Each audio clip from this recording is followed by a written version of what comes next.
So with that being said, I want to tell you a little bit about Caryn.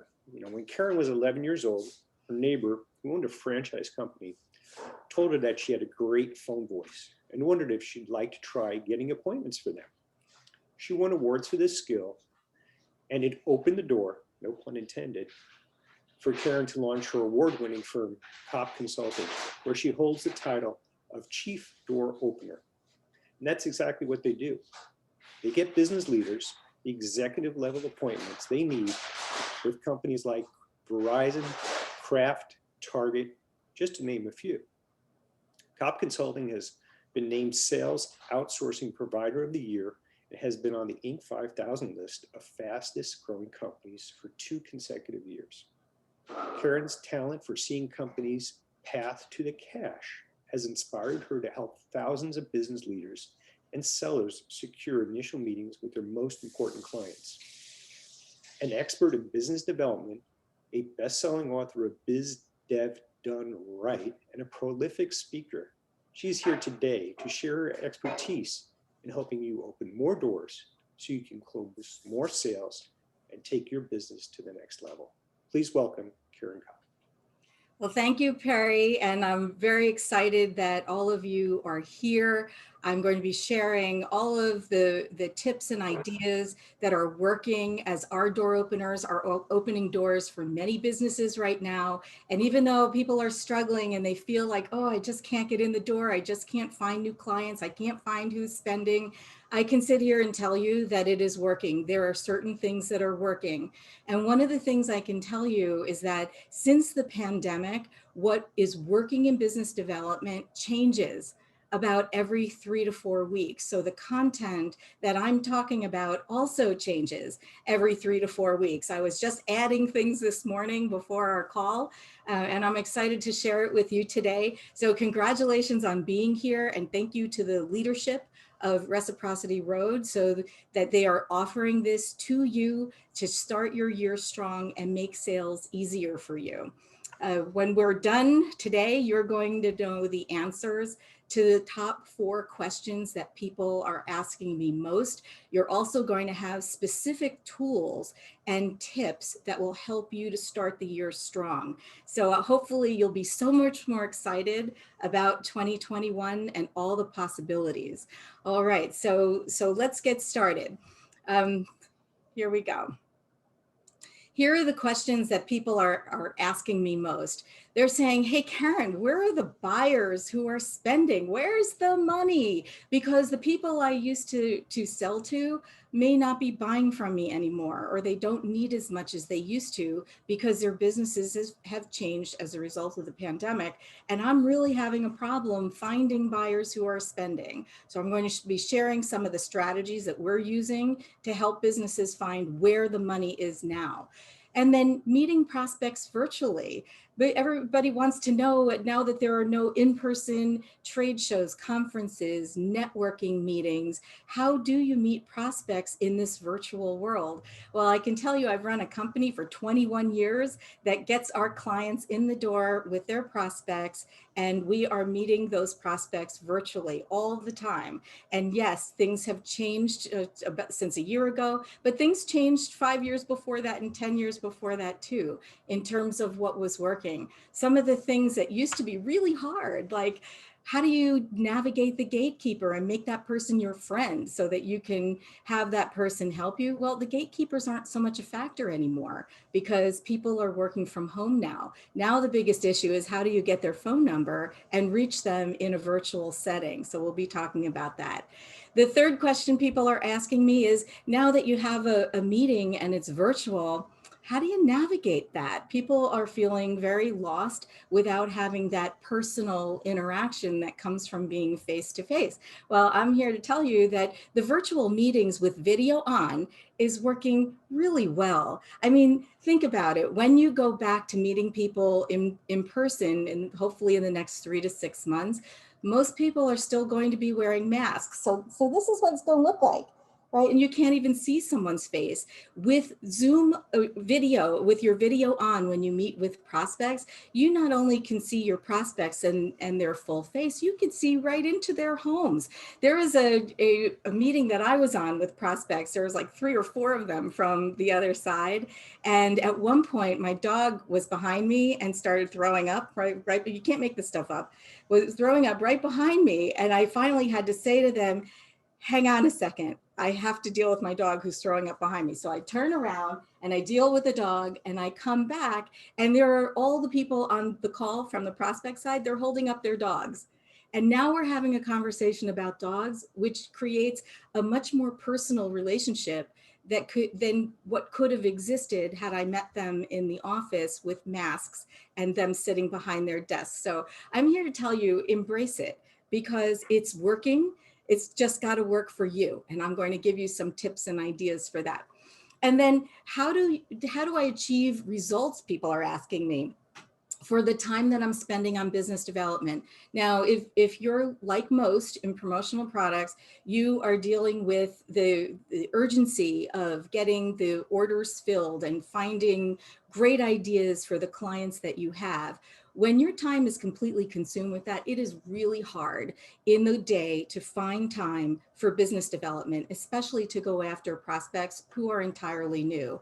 But anybody who has felt the impact of what happened with the pandemic is now thoroughly familiar with how important it is to keep the top of your funnel full, so that way you're constantly bringing prospects who are new to you through to clients. If you don't keep the top of your funnel full, by the time you have the prospects that you're currently engaged with go through to either buying from you and becoming clients or not, then you go to the top of your funnel and it's empty, unless you're spending consistent time focusing on those prospects in your industry. And I've been working with your industry for a long time.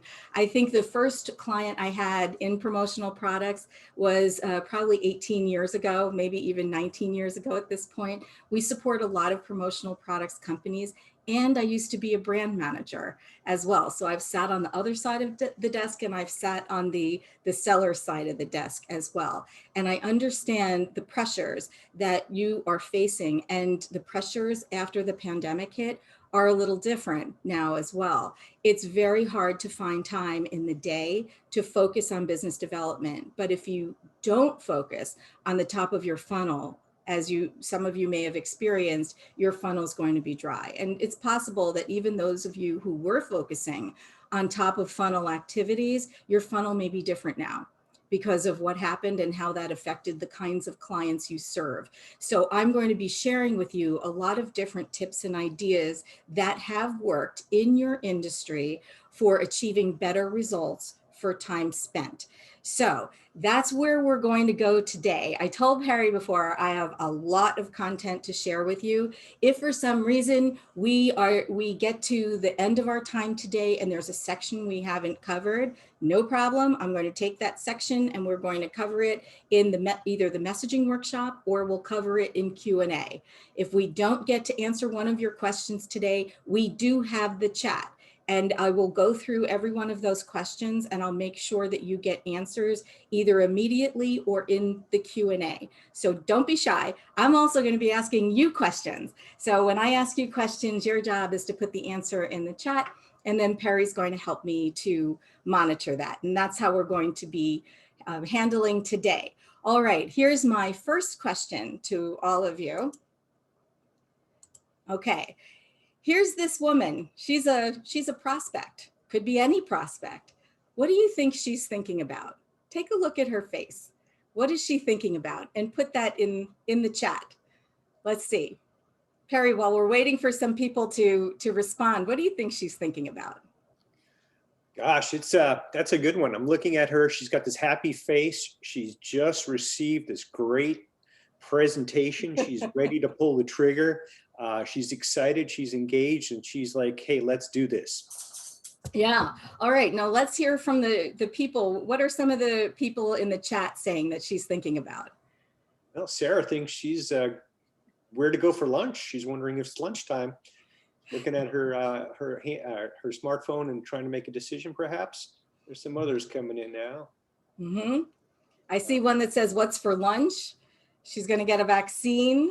She just got a great idea. That's right. So there's all different things that she could be thinking about. What is she not thinking about? Put it in the chat. What is she not thinking about? She's checking out a hot guy. Thanks, Danny. Yeah, what's she not thinking about? She's not thinking about the pandemic. What else? Something specific I'm looking for here. Her She's not taxes. thinking about work or promos. Yes. Yeah. Jamie Cohen said, she's not thinking about you. And that's exactly right. She is not thinking about you. She is thinking about herself. And so sometimes when we're talking about business development and we use words like lead and prospect and decision maker, the one thing that unites all of these words is that they have no flesh and blood associated with, they're not human. Sometimes we forget to think about our prospects as humans. These people go to work for a reason, and it's not just to buy from us, right?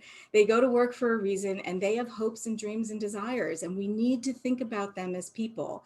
As much as your life just changed, their life has changed in a big way too. So how is it that you could be involved in their lives and make their lives better? There are some very faulty assumptions that are happening on the part of sellers right now. And it's important we get that out on the table right now. The first one is that the prospects will call you if they need you, or your clients will call you if they need you. They don't always do that. Sometimes they need you, but their schedules are so full that they haven't had time to call you. So you need to be checking in with them, and not just with an email. I don't know about you guys, but I get about 250 emails a day. I don't read them all, even if they're from my team, or even if they're from people who I've asked to do work on my behalf. I cannot physically read them all.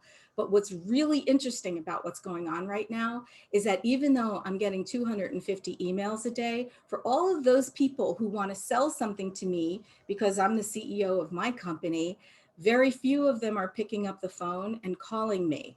Well, many times the phone numbers in the corporate offices are rolling over to the cell phones. In times that they're not, the cell phones are available. They are right next to somebody. We'll talk later about how you can get your hands on the cell phone numbers, but people are not calling people. And this would be true if we were having this conversation before the pandemic. I would be saying the same thing. An email cannot do for you what a phone call can do for you. If you're speaking with somebody, you can have a conversation about what if we were to do this? What if you were to achieve that? And then that can roll into a conversation about how you can be a supplier to them, a valued supplier to them, right? But if you don't call them, they just have an email, which may be getting caught in the sea of other emails, and there's no attention associated with that. Another faulty assumption is that they're going to inform you of changes. They might not. There's a display company that we were doing door opening for. And in the beginning of that engagement, we called a couple of their representative A-level clients, and we were asking them questions. Why did you take their phone call initially? Why did you become a client of theirs initially? But one of the questions that we also ask is, does our client have all of your business? And what's really interesting is that my client swore up, down, and sideways that he knew that his client so well that before the pandemic, they were having dinner quarterly with their spouses, and they had such a great relationship that this person would have told him everything. But one of the things that this person didn't tell him is that the company acquired an international division, and the international division had its own supplier. Well, he didn't know that. So there was a change in the company, and our client's really great friend who was his client never told him that. These are things that you want to ask proactively. What's different in your world? What's important to you now since the pandemic? What can I do to help you and be in support of you as you have your new goals? And that, my friends, is a conversation. It does not happen with an email alone. Also, that they know what they need. The prospects and the clients, they don't always know what they need because their world has changed. And your suggestions would be incredibly important to them so that they could still accomplish the goals that they have, but they're going to accomplish them differently. You may have other clients who are doing things that these prospects and other clients of yours need to know about in terms of these ideas. And how are you going to do that? With a phone call. You need to be able to call them and talk to them about what if. So now we've talked a little bit about our clients, our prospects, and we've humanized this whole thing. And we remember that they've dealt with a lot, maybe as much as we've dealt with and maybe more. We have no idea what's going on in their worlds unless we talk to them. So how do we find those prospects and those clients who are spending right now? It's a little fuzzy out there with regard to who's spending on what. Now, look, PPE helped a lot of things, right? When I remember right when the pandemic hit, and I'm going to tell you a story actually from a different industry. We support a company that does party supplies. They do tents and tables and other party supplies, but they support the events industry. So right when the pandemic hit, the business owner called me and she said, gulp, uh-oh, my entire market went away. So we started talking about what else she could be doing to provide people with the merchandise she had, but to people who would need it. And we had a little brainstorm session about it. We came up with a bunch of ideas, but one of the ideas that ultimately saved her business during that time ended up being in support of PPE, like it saved a lot of businesses here that we're talking about right during the pandemic. So I was driving along one day, and that right after the pandemic, I saw a tent right outside an urgent care. How weird was that? That had never happened before. And then all of a sudden, she couldn't supply as many tents as she had requests for. Her business I more than quadrupled during this period of time, and they couldn't keep up with it. So similar from that industry to promotional products, now what do? You may have a bunch of brand new accounts. What are we going to do with them now? We're going to be talking about that today. So when we looked out into the market and we said, okay, how do we help our clients find buyers who are spending? We started looking at what we're calling a trigger event. Okay, so we're going to be talking about where to find the money. Now look, the money is under these shells. Remember the shell game? Where is that money? Well, the one place to really look at is a trigger event. What is a trigger event?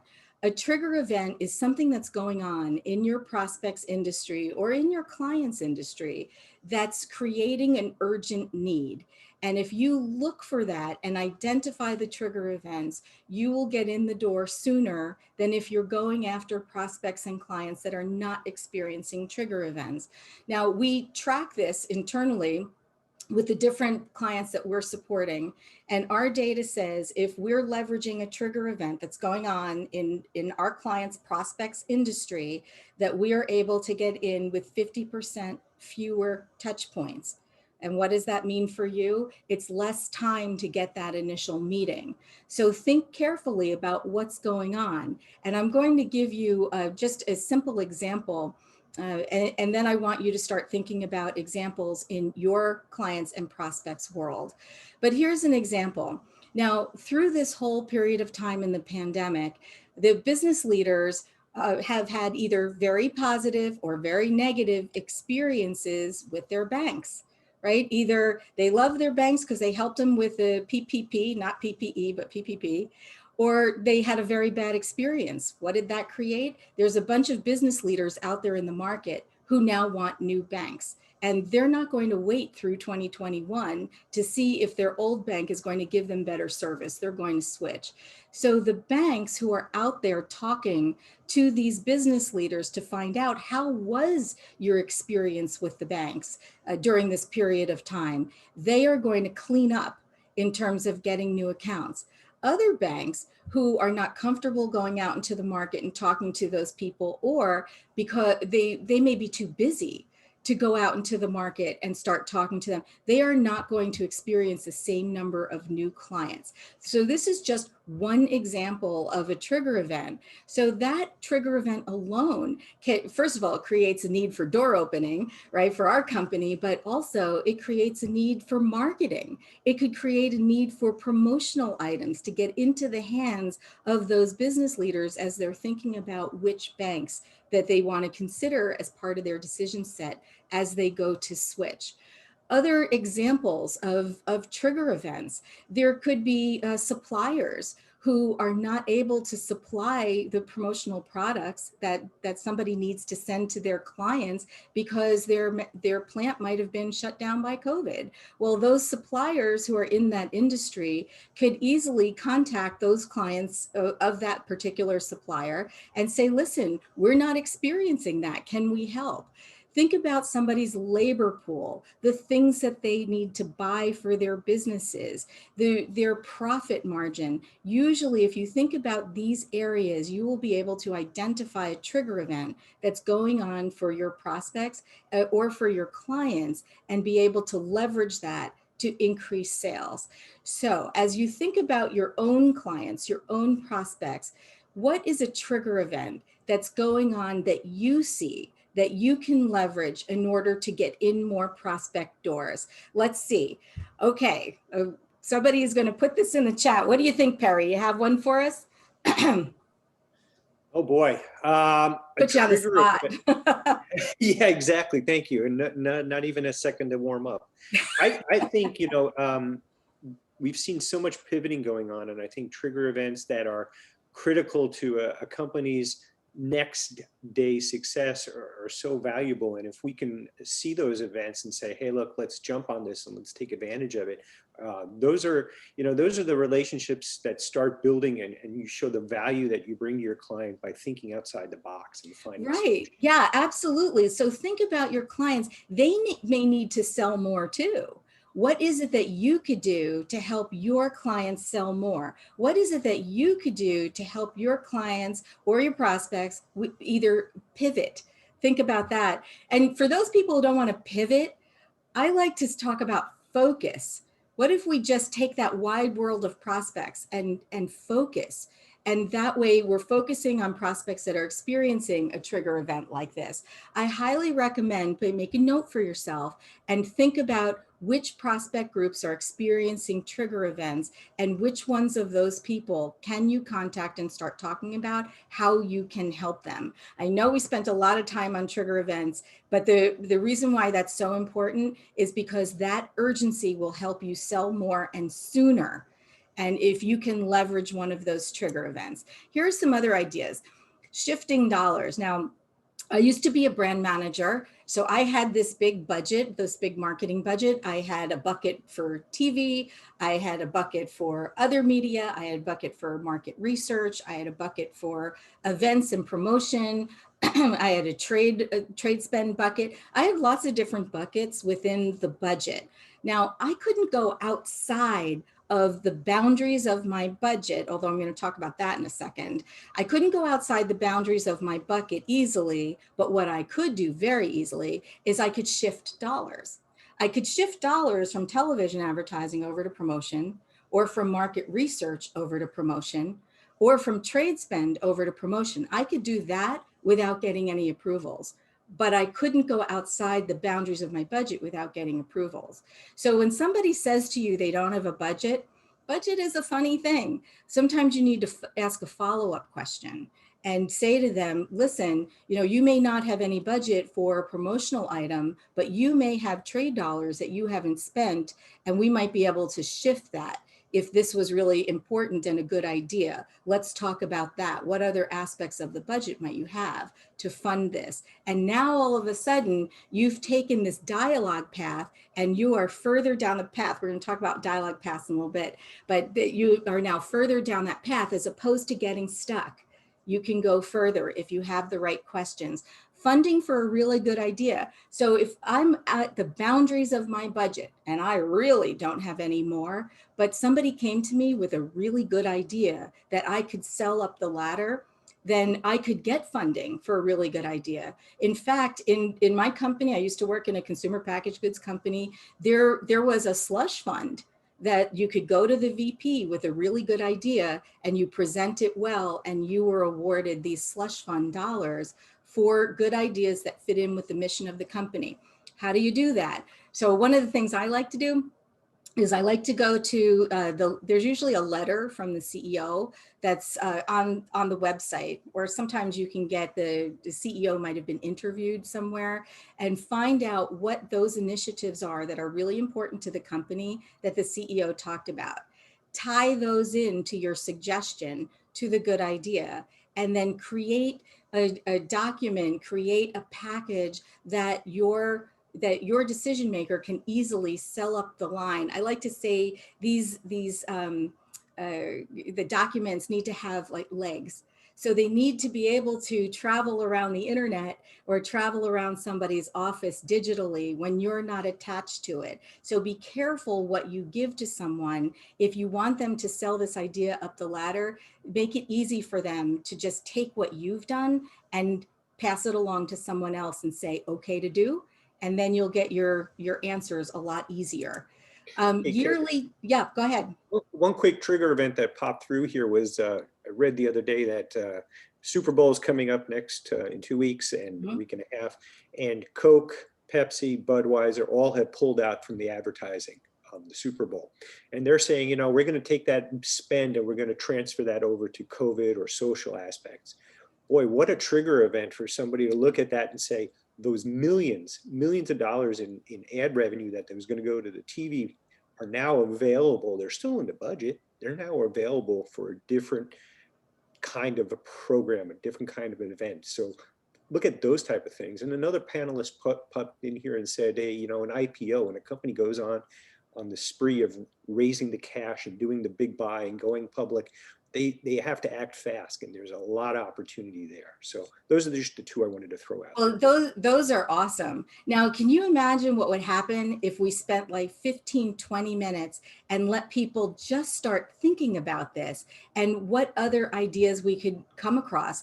The doing social good, the first one that you talked about, that's awesome. I've heard of a lot of major companies shifting dollars to do something that's good out there. Well, what if you can come up with some of these ideas and present them to the people you know, and even the people you don't know, and start a conversation with them about that? This is something that's important to almost every company that I've spoken to so far, is doing good during this period of time when people aren't feeling so good, no matter what side you were on a couple weeks ago. Everybody's struggling to feel better about things and to feel more comfortable, whether it's the pandemic or the election or anything else. So yes, absolutely. That's a great trigger event. Yeah, I love the IPO. Yes, if we had more time, we would brainstorm this. What I suggest is that brainstorm with yourself, or in your next sales meeting, brainstorm this, put up a digital piece of paper and start creating these ideas. And once you have these ideas, it's going to be very simple to think about, okay, I need to call Tom, Dick, and Jane to talk about these ideas. And now all of a sudden, things are rolling for you in a way they might not have been otherwise. And those are going to be much faster to the finish line than the ones that don't leverage a trigger event. So thank you for that, Perry. Keep interrupting me if people put up good ideas. We didn't talk about yearly needs, and we are in January now. So if you haven't had a meeting with the people who you already know to discuss the entire year, it's time to do that, because whatever they planned last year for this year is probably a little different now. It's time to get out there and to have those meetings. And when I say out there, I mean virtually for now, and have those meetings with them to talk about how you can make their lives easier for this upcoming year. So yearly needs, don't forget about that. And then budget approval season, depending on which industry you serve, there could be a budget approval. Do you know the fiscals for every single one of your clients? If not, time to find out. It's part of those discussions you're going to be having, because if you know when their fiscal is, you know when they're in budget season, and that's the time you want to make sure that you are meeting with them before they head into that budget season to make sure that you are part of their budget. That's another way that you can lock up those sales for you so that you don't have to be in it later on playing catch up. And then use it or lose it dollars. That's usually fourth quarter kind of thing, but don't forget about that. I mean, people may have money that rolled over from last year to this year, but if not, then you want to make sure that you're fitting that into your fourth quarter activities. So those are just a couple of ideas of ways to find buyers who are spending. People are spending. They still have business problems. They know that things aren't going back to normal anytime soon, not so soon. So they know they have to do the work, complete whatever it is they're supposed to complete. They got to do it differently. How do you fit in? There is money out there. You just have to be a little bit more creative in order to find it. Okay. So I'm going to take you through, this is a Venn diagram. If you guys remember Venn diagrams from 5th grade, when people come to us and they're trying to figure out where in the world of prospects should they focus, we take them through this exercise. So aside from size of company, level of decision maker, industry niche, and all those other good things that you've probably been doing all along, there are 3 additional filters that we find that when added, helps people to figure out where to spend their time and attention on prospects. Now, we already talked about urgency. Urgency is a big deal, and it was a big deal before the pandemic, but it's even more of a big deal now, especially because you don't have enough time to spend on everybody. You really need to focus. But aside from people who are feeling urgency, what about people who will willingly spend what you want to charge for the products and sometimes services that you sell? Not every company out there is going to pay for value. And in some cases, yes, promotional products are a pennies business. And if that is the strategy, that there's nothing wrong with that. But there are other people who want a more decent margin for the products and services that they sell. Well, if that's the case, you can segment the market by people who would willingly pay what you want to charge. If you know somebody who's only buying on price and you don't want to sell on price, listen, that's a really hard hill to climb. To try to convince somebody to buy on value when they are thoroughly entrenched in buying on price, you know, that's like running up a really steep hill with a boulder tied around your waist and somebody is at the top of that hill chucking rocks at you. It's hard. It's easier to sell to somebody who doesn't feel that way, unless you have the ability to change the conversation with the person who buys on price, but it's hard. It's easier to talk to somebody who believes in value if you want to sell on value. And which kinds of companies out there and which kinds of prospects are going to find you to be an obvious solution. They wouldn't take a step unless they had you next to them. And then I like to take a small subsegment of this circle and say, which of the prospects out there are going to find you to be the only solution? And then when I say that, people say to me, well, okay, Caryn, but there's only a couple of people out there for whom I'm the only solution. And then I say to them, okay, fine, but do you have all of their business?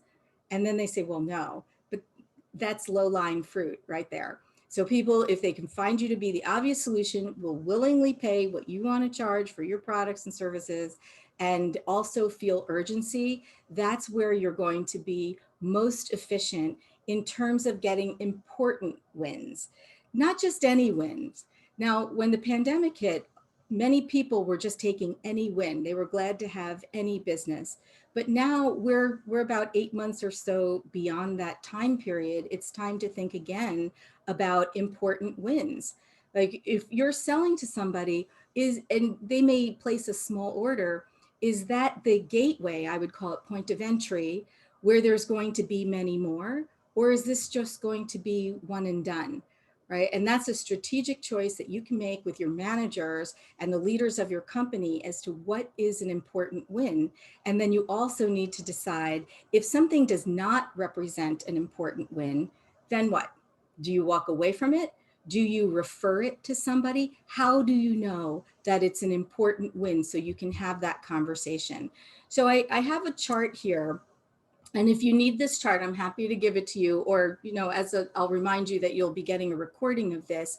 So if you think about the individual prospects that you're pursuing right now, right? And take a look at, on the left-hand side, you have Sandy Cole, and then there's Evan Hill. Let's pretend they're 2 of your prospects. And across the top, you have the different criteria: obvious solution, willing to pay, urgency, geography, decision maker title, company size, and whatever other criteria you have. That's how you determine where to spend your time with your prospects. Now let's start putting check marks in each of these boxes. Well, you could see Sandy Cole has check marks in every single box. Good idea to spend time with Sandy Cole. But Evan Hill, he has check marks in every box with the exception of willing to pay. This guy will only buy on price. Do you want to spend your time with Evan Hill? Probably not. If you have more Sandy Coles on there, that is a better place for you to spend your time. So I give you this grid not to tell you not to use your CRMs, because I'm going to tell you to use your CRMs, but this information is usually buried inside the CRM. And this is really a good way to structure a conversation with your manager or your leader about whether it makes sense to spend time on a particular prospect. Normally, when I come into a client's company and I take a look at the prospects that are on any individual seller's list, in comparison to how leadership identifies what an important win is for the company, it's usually 25% of any seller's list should not be being pursued. It shouldn't be on the list at all. So if you think about the prospects that you have on your list, do all of them meet the right criteria for important win? And if the answer to that is no, talk to your manager about whether it makes sense to keep them on your list. Probably not.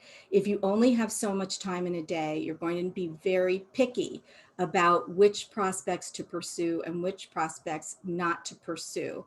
Okay, now you can let me know if you have questions about that as we move into how do we meet prospects virtually. Okay, here we go. So meeting prospects virtually, now this is a different ball game, but it's a ball game I understand very well because we've been doing this for a long time. It is definitely our comfortable shoe. So hopefully at the end of this, it will be your comfortable shoe as well. So I'm going to put up 4 steps to this. Now they're not going to be revolutionary steps, but they're important steps. And the 4th step is the most important step. If you don't do step 4, you might as well not do anything else. Here we go.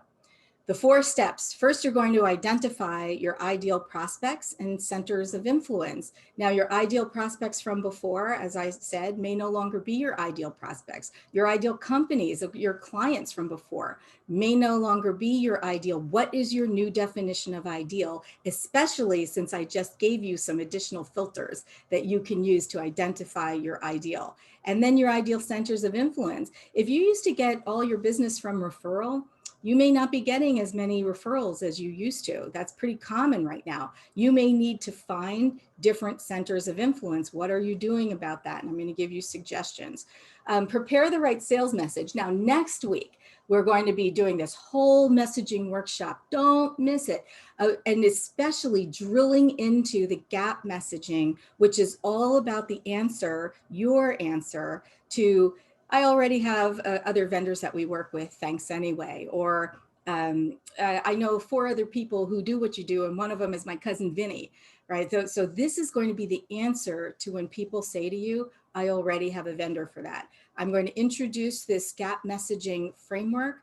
You're going to have time to work on it. I'm going to coach some of you in real time. It's really important that you guys tune into that so that you can develop your own gap message. Here we're talking about preparing the right sales message. It could be a voicemail, it could be an email. So we're going to talk about some of the do's and don'ts associated with that. Even if you've been at this a long time, there may be some things that you used to do that you're no longer doing, or things that you didn't know. And I'll be sharing some of that information with you. Number 3 is develop your approach to speak with each person. And notice I put speak in green because in the US, green is for money. So that is where the money is. The money is in the conversation. The money is not in an email alone. Email alone will not do it. Email and phone in combination is what does it. But you need to prepare. What is your approach? How are you going to be able to speak with that person? How are you going to get on that person's radar? And I'm going to give you a bunch of different ideas. And one of them is going to be right for you. And the last one is do it. Remember I said number 4 is the one you need to do. If you don't do number 4, don't bother with 1, 2, and 3. You're wasting your time. And when I talk about do it, I mean setting aside time weekly to focus on your prospects. And if you don't have a lot of time to focus on your prospects, just stay tuned. In about 5-10 minutes or something like that, we're going to get to that. And I'm going to give you some ideas of how to fit this in to your workday. So it doesn't need to be this big, heavy burden of something that you don't have time to do anyway. I'm going to give you some ideas about how to fit it in. Perry, do we have any questions before I head into this section? No, I think we're cruising right along. Yeah, go for a drink of water because you're knocking me out. Yeah, so there we go. All right. How do you meet prospects virtually? Well, I would be remiss if I just started talking about net new prospects and I didn't talk about your clients. Your clients can be prospects too. And even for people who say to me, oh, I have great relationships with my clients. Remember what we were talking about in the beginning with that display company? Well, are you selling 100% of what your client is buying when it comes to promotional items? Is there anything more that your client could be buying from you that maybe he or she has not thought about before that will end up increasing the sales for you? We're going to spend some time here. We're going to take a little step to the left and we're going to spend time on current clients, because even people who tell me that they're selling everything are not always selling everything. So let me give you a little framework for thinking about your clients. So we think about the clients in terms of what else, who else, and what's the big idea? What else, who else, and what's the big idea?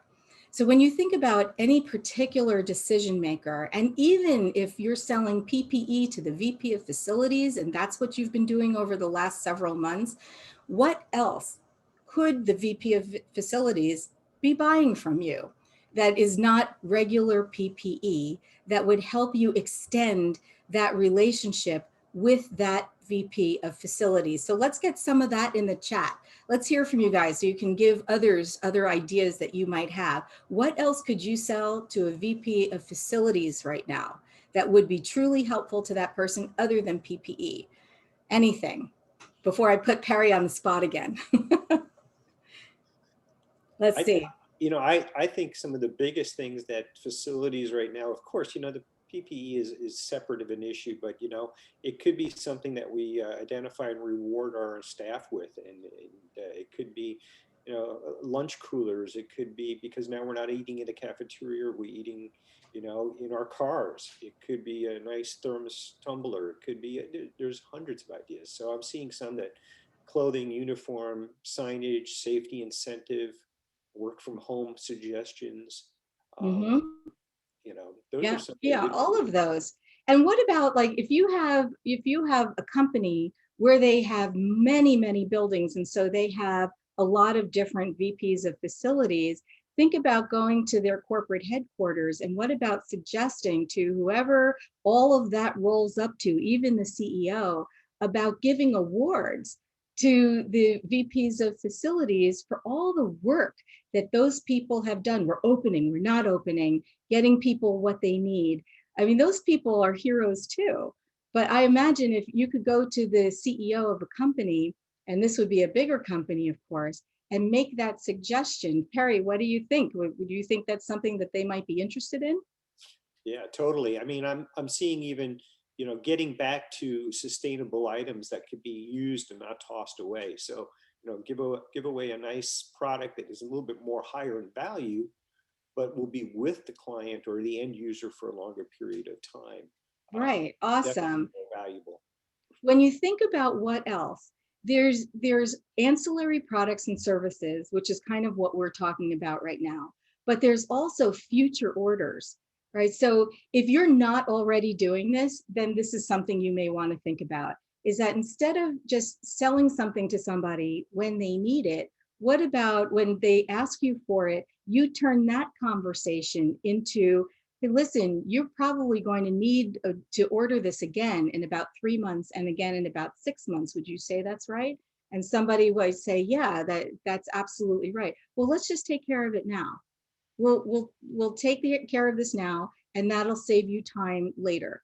And somebody might thank you for making that suggestion, but Not only does it help the other person, because then you just save that person time, you just locked up this order for you. So that protects your position and it increases your order now. Plus, it reduces uh, your own workload. So don't forget about what else.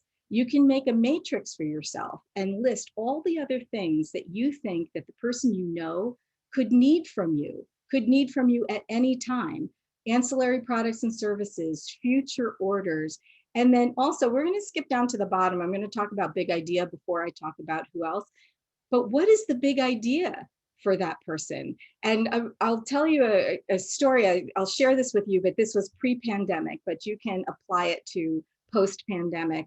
But there, in the promotional products world, there was somebody who was asked for I think it was 100 t-shirts for a group of employees who they were doing something. And so when it came to the what else, the person said, well, why don't we give them drawstring bags, and they added some other things to it. And the decision maker said, yeah, that's a good idea. And I have some budget. So the order was plussed up there by just saying what else, like making those suggestions. But then there was this big idea that had come along. And so the seller suggested to the decision maker, listen, you're getting these 100 t-shirts for this group of people who are doing this one, at the time it was an event. What if we got t-shirts for all the people in the company, and there was like 10,000 other people, all the people in the company who aren't going to that event, that they can wear in support of the people who are going to the event. Think about the internal PR that would be associated with that. So the decision maker thought it was an awesome idea, right? And think about the size of that order that goes up and up and up and up. The decision maker thought it was great, but he didn't have budget for it. And so the seller said, well, who would have the budget for something like that? Who might think this is a really good idea? And the decision maker said, well, the VP of HR would probably think this is an awesome idea. So they got the VP of HR on the phone, thought it was an awesome idea, and he had the budget for it and said yes. So think about what I just said. We started with 100 t-shirts, and now we have 10,000 t-shirts plus some extra items as well. When somebody's asking you for something, don't just say, oh yeah, that's fine. I'm happy to help you with that, and take the order and provide them great service on the order. The truly great service comes from asking them what else they might need. It's not just about you, it's really about them, right? It's what else do they need? And is there a big idea in there that the decision maker might not just say yes to, but might be grateful for? Think about that before you get on the phone with someone. Every time you get on the phone with a client or a prospect, a little bit of pre-planning, and you'd be surprised at what you can come up with.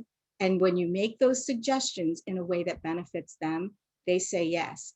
And so you'll be so much happier. Sales will be easier for you. You could triple the size of your sales by just making some of these suggestions and fitting it into your standard workday. It doesn't require really much of any extra time. You're already on the phone with your clients anyway.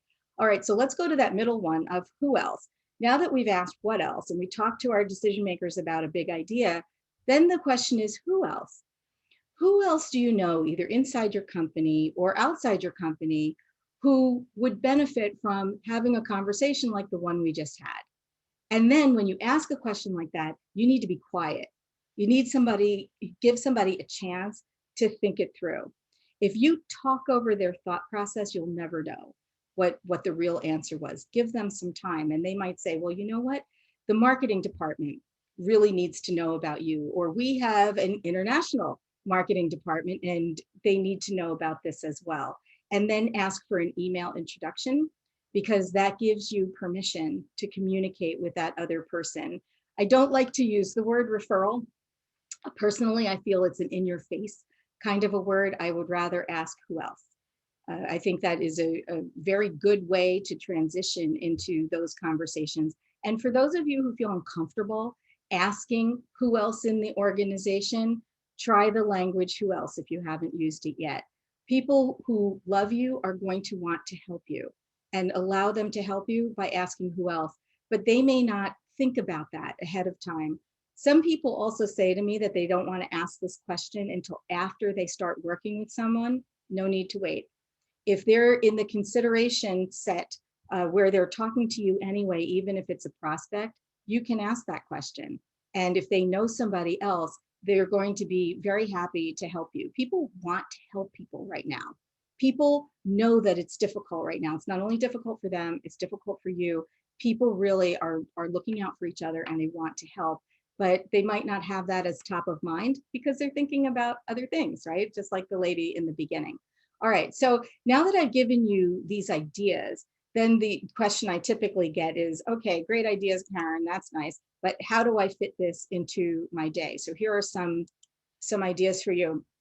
So when somebody asks you for a proposal or they ask you for work or you get an order, don't just take it down. Ask them for a date and time during the project and after the project is over so that you can discuss what's next. A lot of people forget about this, and then after the project is over, they try to get that on the calendar, and that's really hard.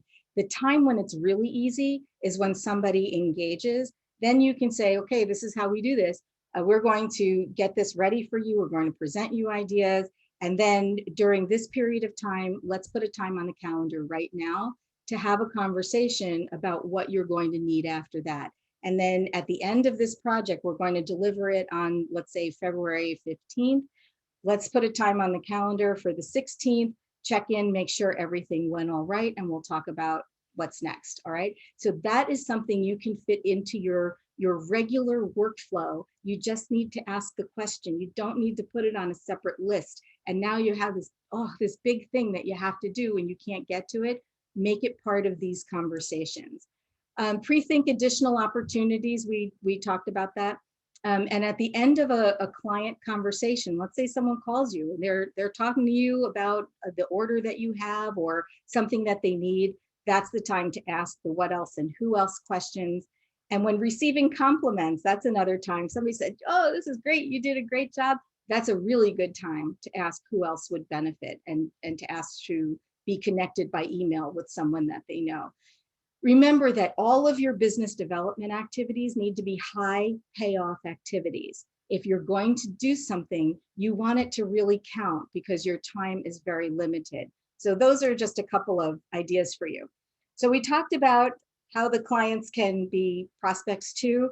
I can go on, but what I want to do while I take a drink of water is I'm going to give you about 15 seconds to write down on a piece of paper next to you or on your computer, what is one idea for one client that you're going to call as a result of what I just said, and talk to them about either adding on or asking them who else. Write down one client for right now. And I'm going to take a drink of water. Perry, you're writing one? Yeah, I'm actually going to talk while you drink there, because to me that is a major takeaway right now is the what else and who else question. And I think you teed it up perfectly, because it's not something that I have ever done. It's more of, yeah, we ask for the referrals, and you're right, the referral conversation is changing. And I think that change is what's driving this, that the environment we're in. And I think the who else and what else is going to be a standard tagline for a lot of salespeople now. Mm-hmm. Very simple way to do this. It's if you just ask these questions, you can double or triple the size of your business. It's very simple to add that in. So let's talk about no-go prospects. So here are some other ideas to start the first quarter strong, is to go take a look at anybody who asked you for a proposal over the last 2 years. What happened with those people? Their lives have changed. It's time to get back in touch with them. If they asked you for a proposal before, they liked you enough to ask you for it. Keep that conversation going. What do they need now? The project that you had given them a proposal for may not have ever happened. Let's find out. Did it go on hold? They might have chosen a different vendor. Doesn't mean they like that person. Doesn't mean that person did a great job. It's time to get in touch with them and ask them the question, what else do you need? What do you need now that you might not have needed when we were talking before about this proposal? I want to help you. All right, get that. And remember, this is a conversation. It's not just an email. If it's just an email, that's very flat. You need the conversation too. Here's some more. Ask for introductions. We talked about that with the clients, the who else. centers of influence. Let's think carefully about centers of influence right now. I don't know if you guys have thought about the folks who refer to you. A lot of times people, their whole business is coming about because of referrals, and now the referrals have dried up. How do you do that? How do you create more referrals? Well, I'll give you a couple of ideas. Did anybody ever take a pebble and put it in a lake and you see the rings that are coming out? Did you ever do that, Perry? Have the rings that are coming out? Well, that's kind of like what a new center of influence is like. So let's think together about a center of influence. And many of you sell to HR managers, many do, and their world, boy, their world has just changed. So if you think about centers of influence, you want to identify centers of influence who are serving the same market that you want to serve or that you're currently serving. That makes a really good center of influence, a good referral relationship and partnership with those people. So if you think about just the HR managers for now, put it in the chat. Who are good referral partners, good centers of influence for you who are also targeting HR managers? Let's just have a little quick brainstorm on this. What do you think? Who are some of those people? See if we get any players to join in on this now. Yeah. Now listen, if you guys don't put something in the chat, I'm going to call him Perry, and I didn't warn him for any of this. Perry didn't realize that he had to be all in on this and not even come up with, all right. Let me ask it a different way. Who else would sell to an HR manager? What else would HR managers buy? If not promotional products, what else would they buy? They would have a budget for it. What are they buying? What do you think?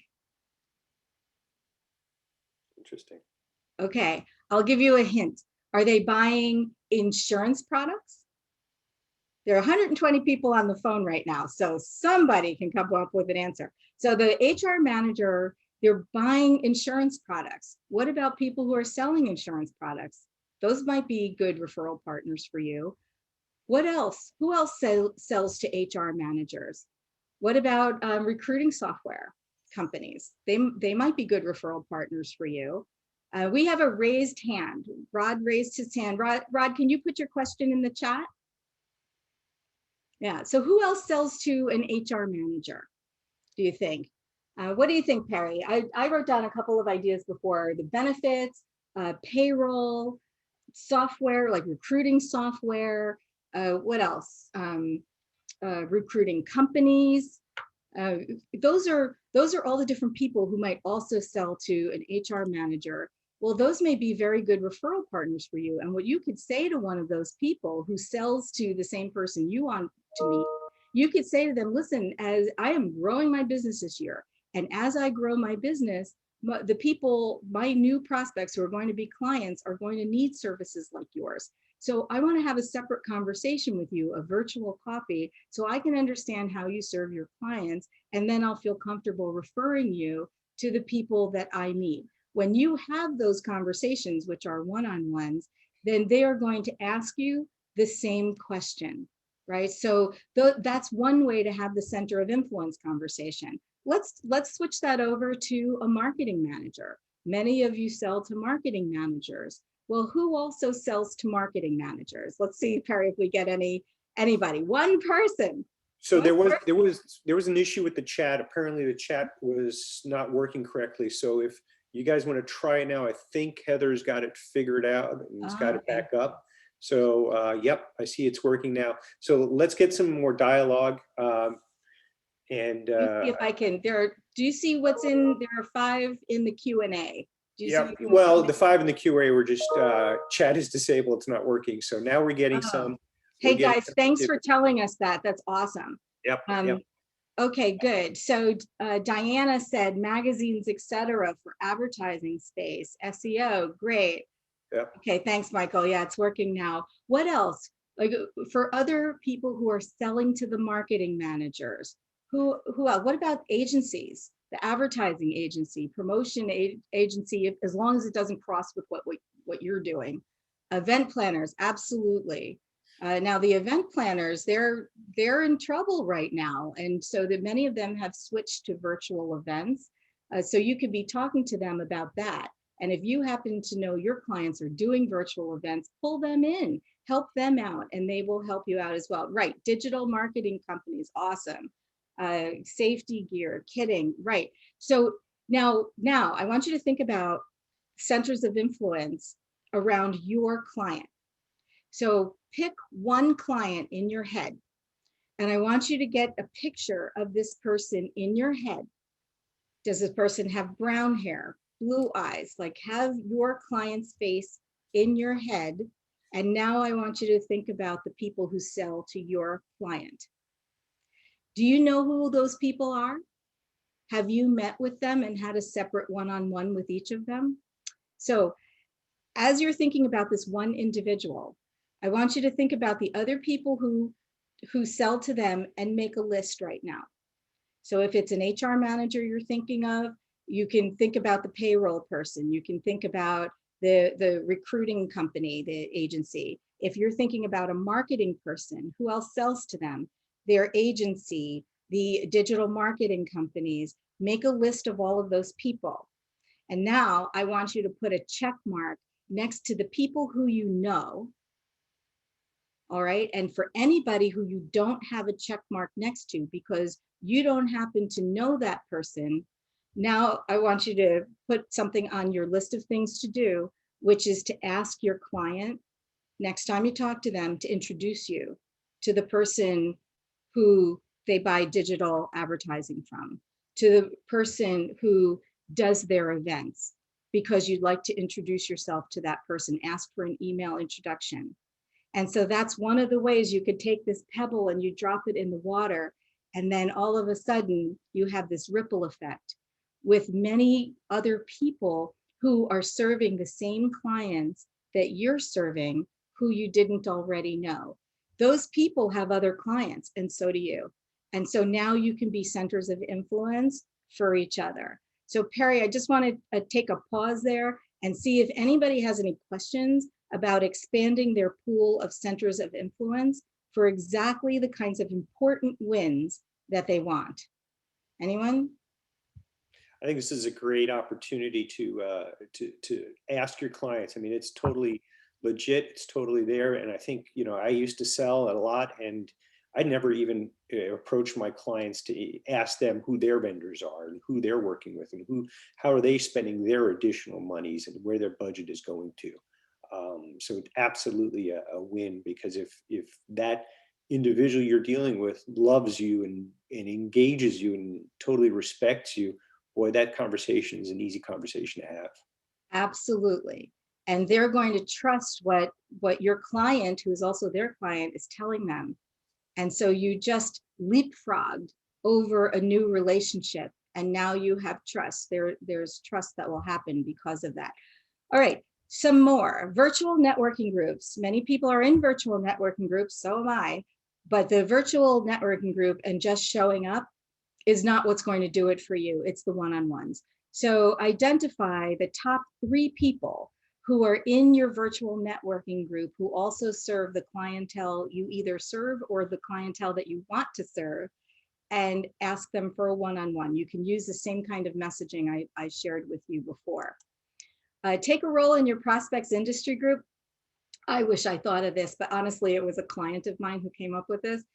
They do commercial flooring and interiors, and they sell to VPs of facilities and manufacturing firms and things like that. And those folks have to take a certain certification class. So my client took the same certification class, even though she didn't need the certification, as the VPs of facilities. And wouldn't you know, every week for 12 weeks, she's in the same class with all these people in her particular geography. And now she has all these people are her new best friends. So I would love to say I thought of it. I didn't, but it was brilliant. So I'm sharing it with you. And then finally, direct. You offer to refer someone business, as we talked about. And the last one I always save for last is direct outreach. That's the one that people don't like to do. I'm here to tell you it works. We've done this for 21 years. If you have something important to say to somebody who's important, there is no reason why you can't pick up the phone and say something that's meant just for them, right? Say something that's meant just for them. Don't say something that's generic. Nobody wants to hear that. Don't write something that's generic. Nobody wants to read that, right? You need to say something that's meant just for them. Do your research. Find out what's happening in their world. Look at them on LinkedIn. Find out what they've been quoted on in the past. Have they won awards? Different things that you could pepper into your conversation and give them reasons why meeting you would be the best decision that they make all week. And that is what we do every day for our clients. Okay, here it is. Identify the ideal prospects and centers of influence. Prepare the right sales message, not just any sales message, and make sure it works. We're going to talk about that more next week. Develop your approach to speak with each person. You want a phone call. And then that last one is do it. If you don't do number 4, don't bother with anything else. So how do you meet prospects virtually? That's a lot of people are asking me for that. Well, here are a couple of ideas. This has to do with messaging, which we're going to hit in more detail next week. When you're leaving a voicemail, 6 sentences. If you're getting someone live on the phone, it is 2 sentences and a question. If you're anxious for the information and you don't want to wait until next week, you can go on my website, Kopp Consulting, KOPP Consulting USA.com. Go to the blog, and there's an article on the 6-sentence voicemail, as well as what do you do when you catch them live. Email, you want something that's it's short, non-salesy, and you're going to put the ask in the first sentence, basically. Avoid non-personalized. I'm going to save that voicemail for next week, but avoid non-personalized communication. Don't bother trying to read this because your prospects won't either. It is way too long. If you're writing an email, you're going to maybe 2 to 3 sentences max, 2 to 3 paragraphs max. Put your ask in the first sentence. If you want a meeting, ask for one. Avoid mistakes like this. You guys are in a detail-oriented business, and when you're in a detail-oriented business, the details really matter. Look at what somebody sent me. They misspelled my name, and they sent me 3 emails like this, I gotta tell you. And I put that the highlight that they said they were a team of experts. Really? If they're such a team of experts, why did they misspell my name? Now look at what this guy did. This was really egregious.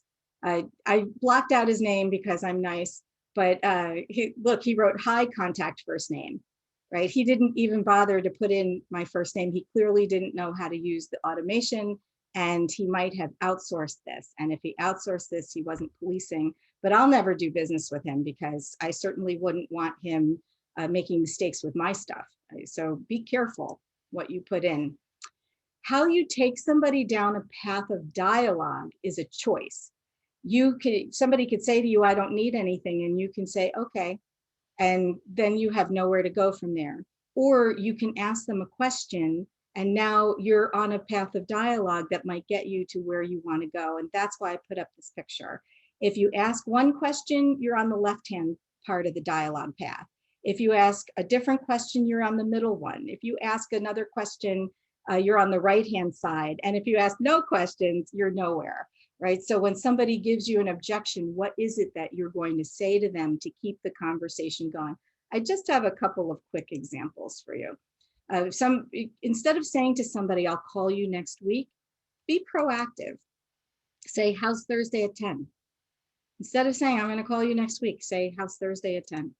Instead of saying, I'm going to follow up with you in 3 months, you could say, what's going to be different in 3 months? It's important we have this conversation now. Somebody may say, you're right. And now you get to have the conversation now instead of having to call them later. Just a couple of proactive things that you could do as opposed to being reactive. So that concludes this section of how to meet prospects virtually. Now we're going to go into how to have effective virtual meetings. Okay, so virtual meetings are not a whole lot different than regular prospect meetings that you were having before, except for now you're not having them in person. So I'm going to give you a couple of tips, mostly to do with technology, and then we're going to talk about the structure of how to have a good conversation with someone. And that's true whether it's in person or whether it's virtual. Okay, so here are a couple of things to remember. Give yourself time to prepare for the meeting and to follow up with the meeting. That's true whether it's virtual or it's in person. And this is one of the things that people don't do. If you're going to have a meeting, don't walk into it cold. Really think about this person, research this person, and start thinking about the what else, who else, and what's the big idea. That can work with prospects too, not just with clients. This is a big one. Request their cell phone in case the tech fails. That's how you're going to say it. Listen, in case the tech fails, let's just exchange phone numbers, our cell phone numbers. But what does that do for you? It gives you their cell phone number, and now you have permission to use it. So you can later on in the sales process, ask them, you could text them for a 10-minute check-in call if you're not hearing from them to keep the dialogue moving. That cell phone number is key. They may not be answering their phone. Like in the course of the day, it's really hard to get me on the phone, but you can text me and I'll see it, but only if you have my cell phone number. So this is the way to do this. Define your outcome and theirs. It's not just about what you want out of this meeting. It's about what they want too. Don't forget about that. How are you going to achieve their goals while you achieve yours? Your goal may be that you want to close a sale, and their goal may be they just want to learn a little about you. Well, there's a big divide. How are you going to bridge that divide? What is your path of dialogue going to be? Anticipate the objections. They're coming. You might as well know what the answer is. And then, of course, you want to be prepared for what I call the accordion meeting. This is where you set aside an hour and somebody has 10 minutes. So you can't just rush through all the information. If you only have 10 minutes, the very first thing you want to do is get another date and time on the calendar. So you'll always hear me saying date and time, date and time, date and time. The most important thing about a meeting is date and time. If it's a new meeting, you want a new access code. We don't want people joining the meeting. You don't want to be in a hot, heated discussion with a coworker and have a prospect join your meeting. That's not good. So new meeting, new access code. If you join early, you could be seen and heard. I don't really have to go into this, but there's plenty of this on YouTube. You might as well just look. I mean, it's funny, people taking their computer into the bathroom and everything. Well, if you join early, you can be seen and heard. Have your documents ready to share. I was on a meeting the other day and somebody shared his screen. I could see all of his emails. No good. You just want to show the window, and you want to make sure that window is open so that you're only seeing what, or your prospect is only seeing what you want them to see. That means turn off your on-screen pop-up displays as people are using Teams these days. You don't want your prospects reading what's going on internally in your company. All right, and during the meeting, let's think about the conversation itself like its own funnel. You start up at the top, like when your prospects get on that call, and by the way, video, the prospects want video, they're craving it. And people, if your prospect shows up on video and you don't, it's almost like you're hiding something. So you need to show up on video. You guys have wonderful things to show. You can show that on video.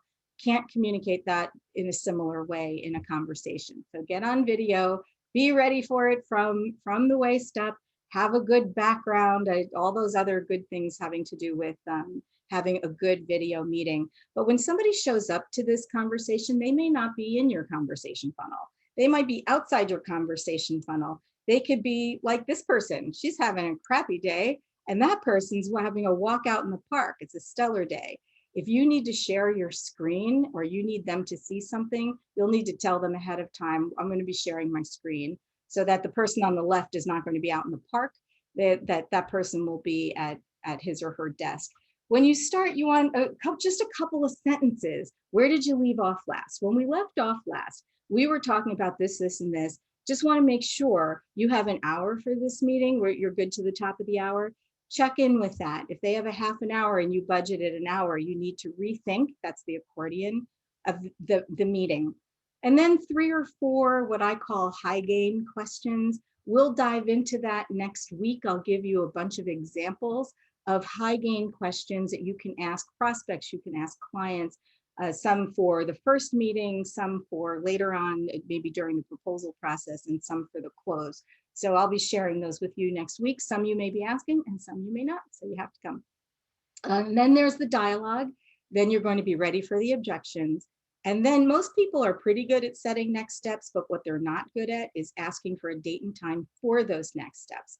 Date and time, date and time, date and time. There's always a date and time for every step in the sales process. It is the single easiest way to shorten your sales cycle. After the meeting, don't forget, if you called in and you opened up your screen share, if you only close out of your screen share, or you let's say you only get off the phone, your screen share is still open. So you want to make sure you leave with your tech also. I have a really fun story about that with one of my accountants people. We were talking about, bookkeeping and all this stuff, and he got off of the phone, but he left his screen share open. So I was able to see what he was doing. And he opened up an email and he started writing the managing partner, who was my accountant, and telling him what a big pain in the neck I was. And I saw the whole thing. So you definitely want to make sure that you get out of that. Make sure the thank you note and your follow-up within 24 hours, sooner is better. Don't save it for next week. While it's fresh in somebody's mind, give them the follow-up. And then, of course, next step in your CRM, if you're not already using your set task feature, you want to use your set task feature. If it's not turned on, ask your leader to turn it on for you so that you can keep track of where you are with any one prospect. And what will happen is every time you get a little further with a prospect or a client, you can put a set task for whatever the date is, and then you're going to have a list of all the tasks that you've set for yourself. If you have too many, then you want to narrow the number of prospects that you're pursuing at any one time by adding some of the filters that we had talked about before. You don't want those set tasks on there over and over again, because that means you're not doing a good job with follow-up. So let's talk now about how you can achieve more for time spent. And you can start putting some questions in the chat. As we get to the top of the hour, we have about 10 minutes left. I have some more things to cover with you, and then I'll switch over to some of the questions that I see in the chat. So start putting those in there. All right, how can you achieve more for time spent? You guys don't have any time. I understand that. And so there are some things that you want to monitor about what's happening for yourself. These are some new metrics that we're suggesting people monitor. I call them leading indicator KPIs. The KPI is a key performance indicator. If you only watch what happens at the end, you only watch how many meetings you have, you may not have the ability to adjust as time is going on to make sure that in the end you do have more meetings. So here are a couple of things that you want to keep an eye on. The percentage of deals which are closing, which are the right deals. Are you getting the right deals, or are they not so good for you? If your deals are not the right deal, then it's time to look at target again and really rethink your target. The percentage of time you're facing each objection. If you're getting a huge number of people who are telling you that they're not interested, you're probably not saying anything that's really interesting. And you may not have a good answer for, I already have a vendor for that. We're going to be doing that next week in the gap messaging workshop. Tune in for that. If you've ever struggled with that, this is the time to work on it, and then you'll have me to help you as well. Open tasks we talked about. The other one to talk about is the percentage of first meetings which go to second meetings. I'm here to tell you that 99.9% of our first meetings go to second meetings. I was shocked one day when one of my prospects said that they had an inside sales team and 38% of their first meetings went to second meetings. I was just shocked. So I started helping her think that through. And I said, listen, if 38% of your first meetings are going to second meetings, then you have one of three problems. You either are having meetings with the wrong people, so that's target, or your sellers are not doing a good job creating enough value in the discussion part of the meeting, or your sellers are not asking for a meeting at the end. It's one of the three. Which one is it? So it created a really good discussion for us. 99.9% of those first meetings should go to second meetings. Otherwise, you may want to diagnose what's happening there. Okay. Here are a couple of charts I want to share with you. Now, these were done before the pandemic, but I don't believe they'd be all that different. We created this from looking at the number of minutes by call type for our door openers. So a voicemail, just calling someone and leaving a voicemail, is 4 minutes. I'm going to make a point at the end of this. If you speak with a decision maker, it's 7 minutes. So that includes you reviewed your notes. You should never get on cold. Review your notes. Receptionist is not as big a deal anymore because you're contacting people on their cell phones or directly. You have the conversation, maybe that's 3 minutes, and then you document the notes. So that's not even a long conversation. And it took 7 minutes. Look at this. So if you speak with a decision maker and then you follow up, that's 15 minutes. And we want people to speak with the decision maker, and we want them to have good discussions. And then, of course, they have to follow up. So if all of that is taking our senior team, that we only hire senior people, if that's taking them 15 minutes, then how many calls can you make in an hour if you're solely focused on business development and you're not answering texts and looking at Teams and all that other stuff? 4. If this is the scenario, now look at this. Now, let's say you called somebody, but that person was not the right person, and that person told you you need to contact somebody else. That's 19 minutes. So think about, from a math perspective, how many people can you talk about? A lot of times I hear people saying, oh, I'm going to call 40 people in an hour. Really? Then you're going to have 40 crappy calls. That's not how business development works. If you want to develop a relationship with someone, you need to say something that's just for them and to think about them as people so that you can get further in your relationship with them. So think about what is realistic for you in terms of how much time you have to focus on business development in the course of any one day. I have a couple of ideas for you if you're not getting as far as you need to with your conversations.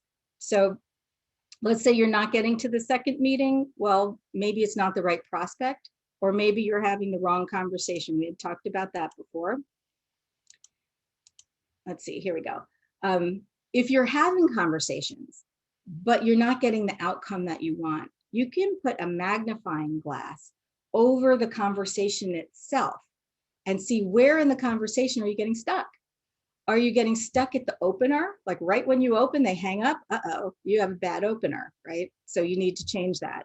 You can get past the opener, which is 2 sentences and a question. You get into the dialogue and you're getting shut down there. Then it's time to change the dialogue. You may get to the objection and you don't have a good answer for that objection. You need a better answer. And then you get to the ask. Sometimes people aren't even asking. So where are you getting stuck and what can you do about it? So here, I'm just going to put this up so that you can see how you can achieve more for time spent. Some of these we talked about. The only one we didn't talk about actually is having the right contact information before you start your outreach. That can be a real time waster if you don't have the exact right person's name or the exact right person's contact information. If you're having trouble getting that, even after the things that I had suggested today, bring that up in the Q&A in 2 weeks, and we'll hit that one. And block time on the calendar for that. So what I want to do at this point, we have about 4 minutes to the top of the hour. I'm going to switch over and take some of the questions that might be in the chat. And Perry, are you seeing any questions in the chat? I took myself off and put myself on the video here now. Questions are not popping up, but that's typical of any type of webinar and Q&A that happens. A lot of times people are not yet ready. We have one that just came. Okay. I've always told myself I don't call clients, and I'm realizing I need to change my ways. Awesome. Comfortable or confident on the phone, I can craft in text.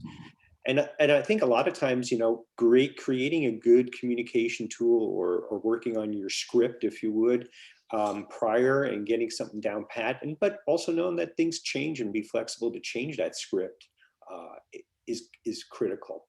I wanted to get back to— There are a lot of people actually who are uncomfortable. You're not alone, Michael. There are a lot of people who are uncomfortable with phone. And I'm here to tell you, you just have to cross that bridge. So think to yourself really carefully, what is it about phone that I'm really uncomfortable with? Like there was somebody I was training, and this was a woman, so you probably don't have this problem, but every time she would talk to somebody she didn't know, her voice would rise by like 3 octaves. It was crazy because she was really uncomfortable. So we developed the 6-sentence voicemail. We developed the 2 sentences and a question to help her get into dialogue.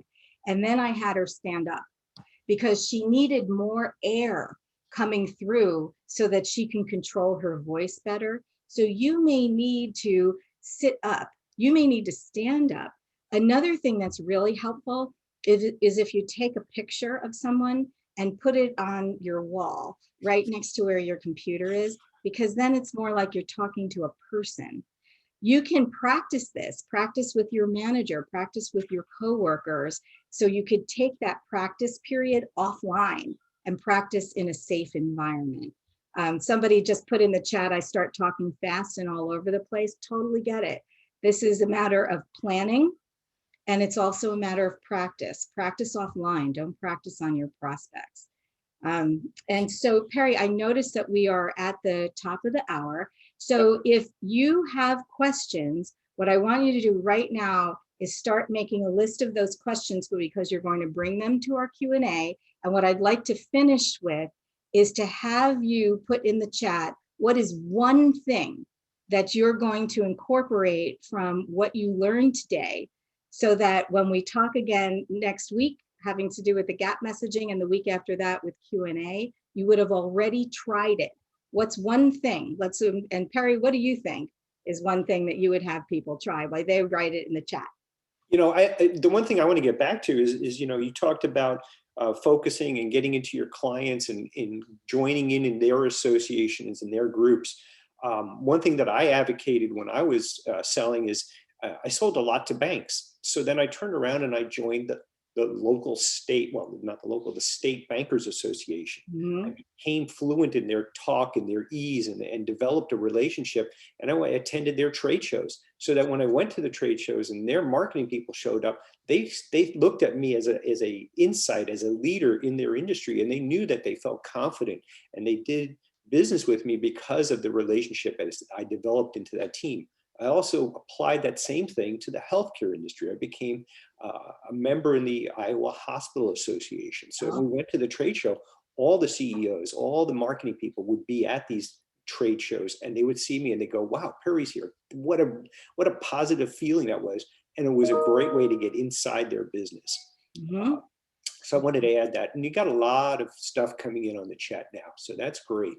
Good. And so there are all these ideas. Make sure that you're implementing at least one. You can implement more. And if you have questions, make sure that you either bring them next week or week after.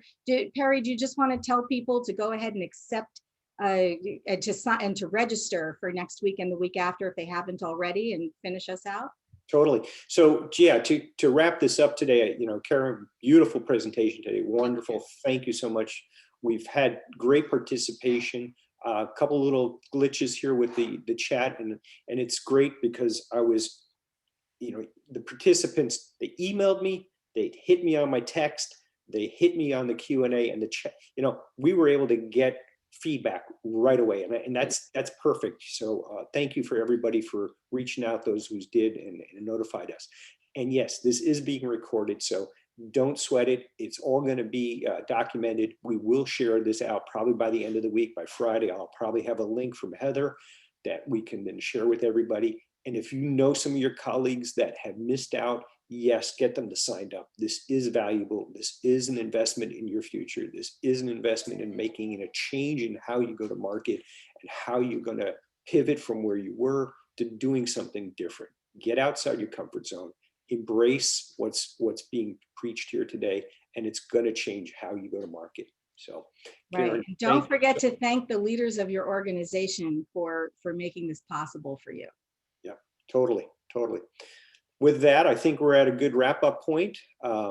Appreciate everybody's time, and we'll plan on seeing you next Wednesday, same time, same station. Bye, everybody. Have a great day. Thank you.